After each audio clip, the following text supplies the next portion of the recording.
Assalamualaikum warahmatullahi wabarakatuh. Perkenalkan, nama saya Clara Indriana dari kelas I dengan nomor induk mahasiswa 2020-20179. Pelajaran yang dapat saya ambil dari kehidupan saya yaitu janganlah mudah menyerah dalam mendapatkan segala sesuatu. Di sini saya akan menerangkan tentang pokok-pokok hukum administrasi negara. Istilah dan pengertian hukum administrasi negara. Pengertian administrasi itu sendiri berasal dari bahasa Latin, yaitu ad dan ministrare, yang berarti membantu, melayani, dan memenuhi. Dalam bahasa Inggris, administration yang merupakan segenap proses penyelenggaraan atau penataan tugas-tugas pokok pada suatu usaha kerja sama sekelompok orang untuk mencapai tujuan bersama. Dalam bahasa Inggris, administer adalah kombinasi kata-kata bahasa Latin, yaitu ad dan ministrare, yang berarti to serve, yaitu melayani. Sementara di dalam kamus, to administer sama dengan to manage atau direct, yaitu mengelola atau memerintah. Istilah administrasi berasal dari bahasa Latin yaitu administrate, yang artinya setiap penyusunan keterangan yang dilakukan secara tertulis dan sistematis dengan maksud mendapatkan sesuatu ikhtisar keterangan itu dalam keseluruhan dan dalam hubungannya satu dengan yang lain. Namun tidak semua himpunan catatan yang lepas dapat dijadikan administrasi. Dengan demikian, ilmu administrasi negara dapat diartikan sebagai ilmu yang mempelajari kegiatan kerjasama dalam organisasi atau intuisi yang bersifat publik, yaitu negara. Hukum administrasi negara atau dalam bahasa Inggris yaitu administrative law adalah sebuah cabang dari ilmu hukum yang mempelajari mengenai tindakan-tindakan dalam menyelenggarakan sebuah negara. Hukum ini juga dikenal sebagai hukum tata usaha negara atau hukum tata pemerintahan. Hukum administrasi negara adalah bagian dari hukum publik dan diturunkan dari hukum tata negara. Ia mengatur tindakan, kegiatan, dan keputusan yang dilakukan dan diambil oleh lembaga-lembaga pemerintahan dalam menjalankan roda negara sehari-hari. Yang kedua yaitu sumber hukum administrasi negara. Sumber hukum material. Sumber hukum material adalah sumber hukum yang menentukan isi aturan hukum itu, dan untuk menentukan isi hukum itu dipengaruhi oleh banyak faktor, yaitu yang pertama sejarah, yaitu undang-undang atau peraturan-peraturan masa lalu yang dianggap baik dapat dijadikan bahan untuk membuat undang-undang dan dapat diperlakukan sebagai hukum positif. Yang kedua yaitu faktor sosiologis, yaitu seluruh masyarakat dan lembaga-lembaga yang ada di dalam masyarakat. Kegiatan-kegiatan yang terjadi di dalam masyarakat dapat dijadikan bahan untuk membuat hukum dengan kata lain sesuai dengan perasaan hukum masyarakat, misalnya keadaan dan pandangan masyarakat dalam sosial, ekonomi, budaya, agama, dan psikologis. Yang ketiga yaitu faktor filosofis, yaitu ukuran untuk menentukan aturan itu bersifat adil atau tidak, dan sejauh mana aturan itu ditaati oleh warga masyarakat atau mengapa masyarakat menaati aturan itu.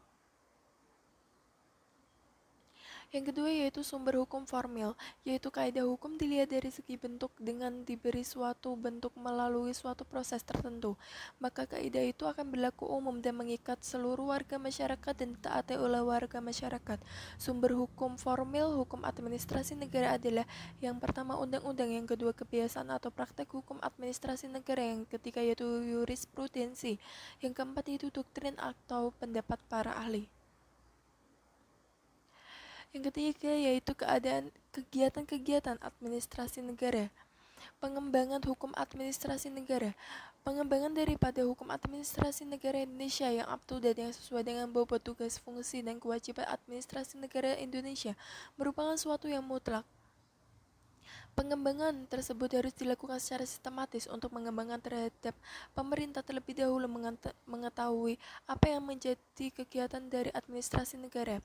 Yang kedua yaitu asas-asas pemerintahan atau administrasi yang baik untuk mencegah penyalahgunaan jabatan dan wewenang, atau lebih tepatnya untuk mencapai dan memelihara adanya pemerintahan dan administrasi yang baik yang bersih. Maka terdapat beberapa asas kemunafikan pemerintahan atau administrasi negara yang dapat dibagi menjadi dua golongan atau kategori sebagai berikut.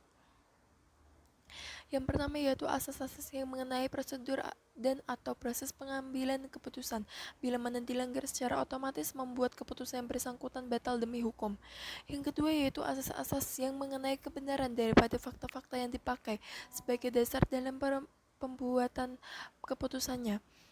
Yang ketiga yaitu perbuatan dan keputusan administrasi negara. Perbuatan-perbuatan hukum serta keputusan-keputusan daripada administrasi negara terbagi menjadi 4, yakni penetapan, rencana, norma jabatan, norma jabaran, dan legislasi semu. Perbuatan-perbuatan hukum daripada administrasi negara tersebut di atas pada umumnya menciptakan hubungan hukum. Yang pertama yaitu penetapan, dapat dirumuskan sebagai perbuatan hukum sepihak yang bersifat administrasi negara yang dilakukan oleh pejabat atau instansi penguasa yang berwenang dan berwajib untuk itu.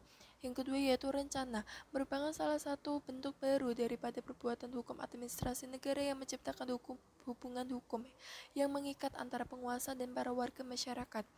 Yang ketiga yaitu norma jabatan atau penormaan jabatan.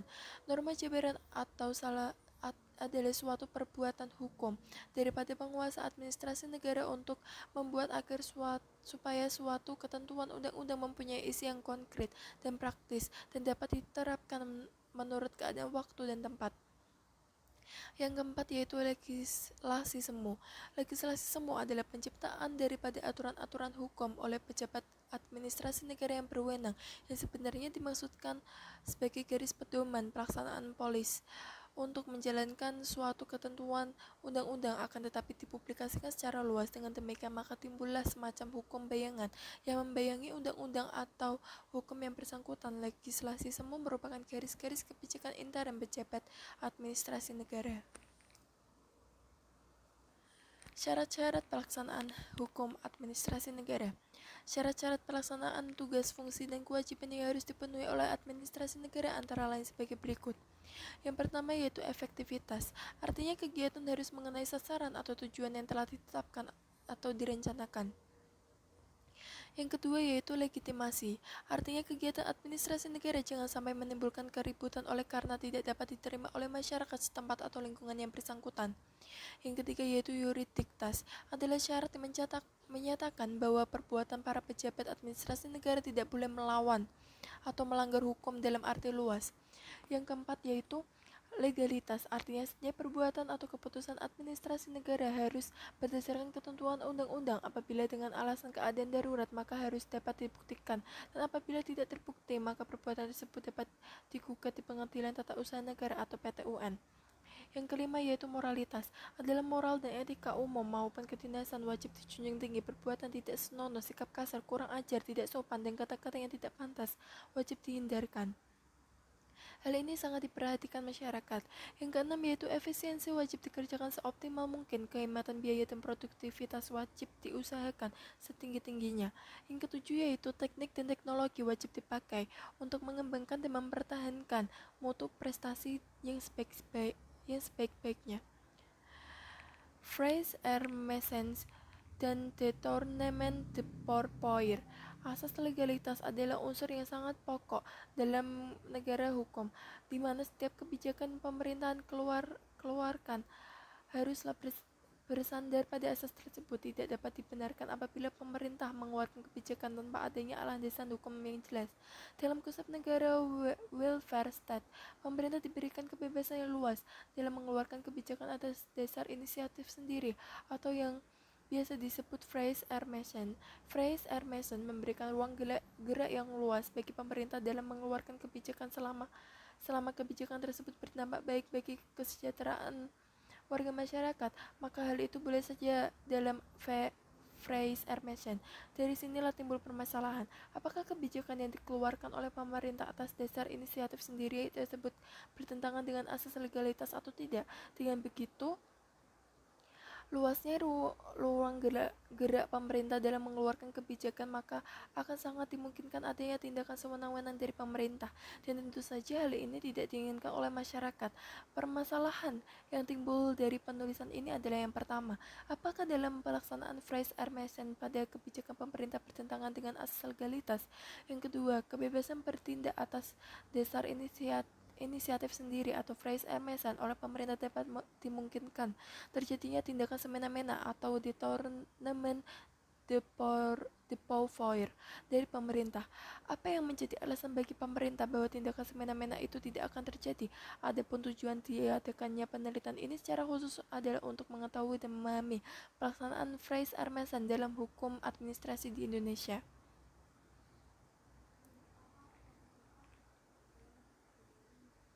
Dalam phrase Hermesan tidak bertentangan dengan asas legalitas, karena asas jika hanya berpegang teguh pada asas legalitas semata atau hukum, maka hal itu tidaklah cukup untuk mengikuti perkembangan masyarakat yang sangat dinamis.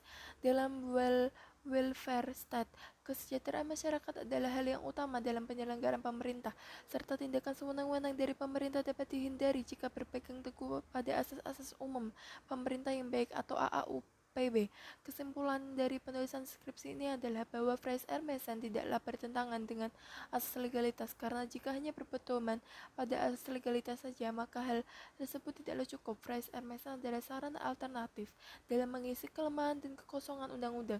Tindakan sewenang-wenang dari pemerintah tidak akan terjadi apabila pemerintah dalam mengeluarkan kebijakannya disertai dengan rasa tanggung jawab moral dan memperhatikan kepentingan umum. Asas-asas umum pemerintah yang baik dapat dijadikan pedoman bagi pemerintah dan mengeluarkan kebijakan. Asas-asas pelaksanaan pemerintah yang baik.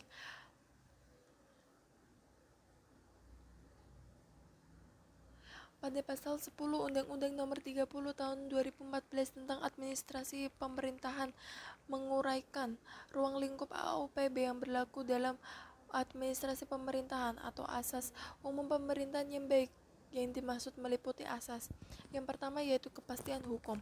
Asas kepastian hukum merupakan asas dalam negara hukum yang mengutamakan landasan ketentuan peraturan perundang-undangan, kepatutan, kewajiban, dan keadilan dalam setiap kebijakan penyelenggaraan pemerintahan.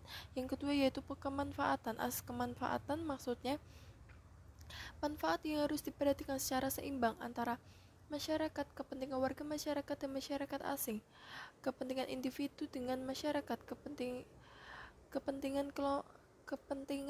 warga masyarakat dengan masyarakat asing, kepentingan kelompok masyarakat yang satu dan kepentingan kelompok masyarakat yang lain, kepentingan pemerintah dengan warga masyarakat, kepentingan generasi yang sekarang dan kepentingan generasi mendatang, kepentingan manusia dan ekosistemnya, kepentingan pria dan wanita. Yang ketiga yaitu ketidakberpihakan. Asas ketidakberpihakan adalah asas yang mewajibkan badan dan atau pejabat pemerintah dalam menetapkan dan atau melakukan keputusan dan atau tindakan dengan mempertimbangkan kepentingan para pihak secara keseluruhan dan tidak diskriminatif.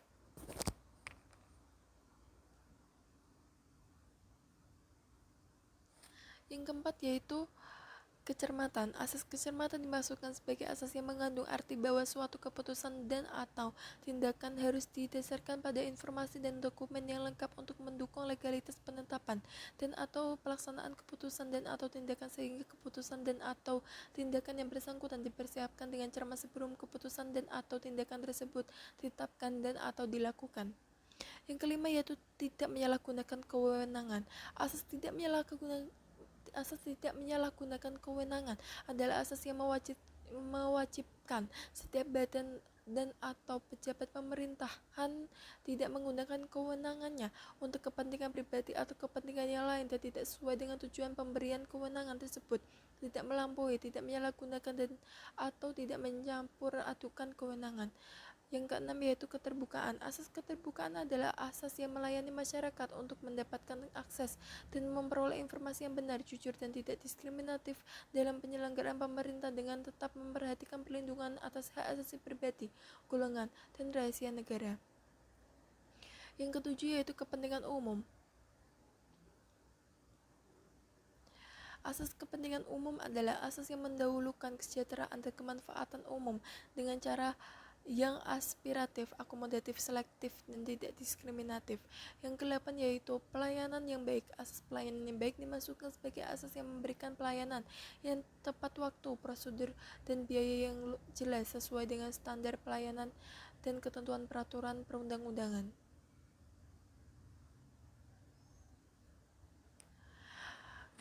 Terima kasih Apabila ada kata-kata atau kalimat salah yang salah dan dalam recorder saya ada tampilan yang tidak mengenakan, saya mohon maaf.